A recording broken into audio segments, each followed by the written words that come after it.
আর কিছুদিন বাদেই বাজেট। আগামী 1 ফেব্রুয়ারি পেশ হতে চলেছে কেন্দ্রীয় বাজেট। আর বাজেট ঘিরে সাধারণ মানুষের আশা প্রত্যাশা থাকে অনেক। এবারের বাজেটেও কি বিশেষ কোনো উপহার দেবে কেন্দ্রীয় সরকার?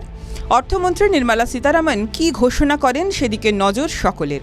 এর মধ্যে একটা বিষয় নিয়ে সাধারণ মানুষের প্রতীক্ষা অনেক দিন ধরেই, তা হলো ট্রেনে কি আবার প্রবীণ নাগরিকদের জন্য ছাড় দেওয়া হবে?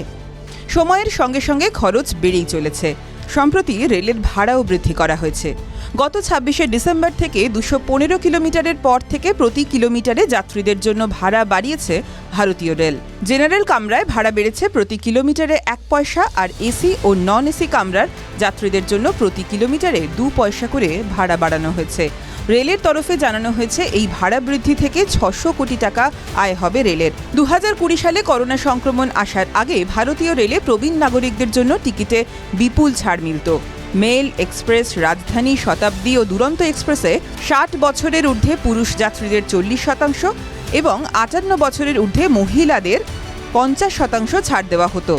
এতে প্রবীণ নাগরিকদের সঞ্চয় হতো অনেকটাই। তবে করোনাকালে সেই ছাড় তুলে দেওয়া হয়। এরপর সংক্রমণ কাটতেই অনেকে দাবি করেছিল যে আবার যাতে সেই ছাড় ফিরিয়ে আনা হয়।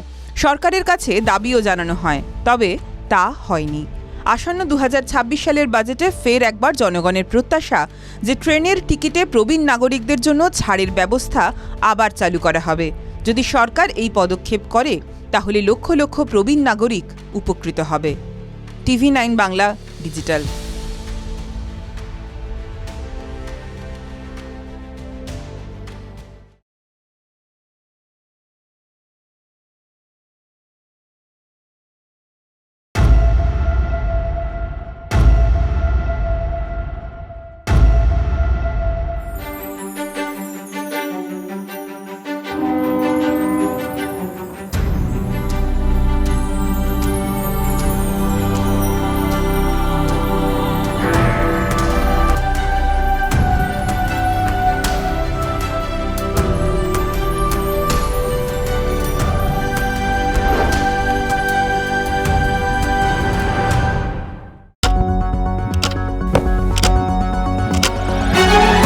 রাজনীতি শুধুই কি রাজার নীতি?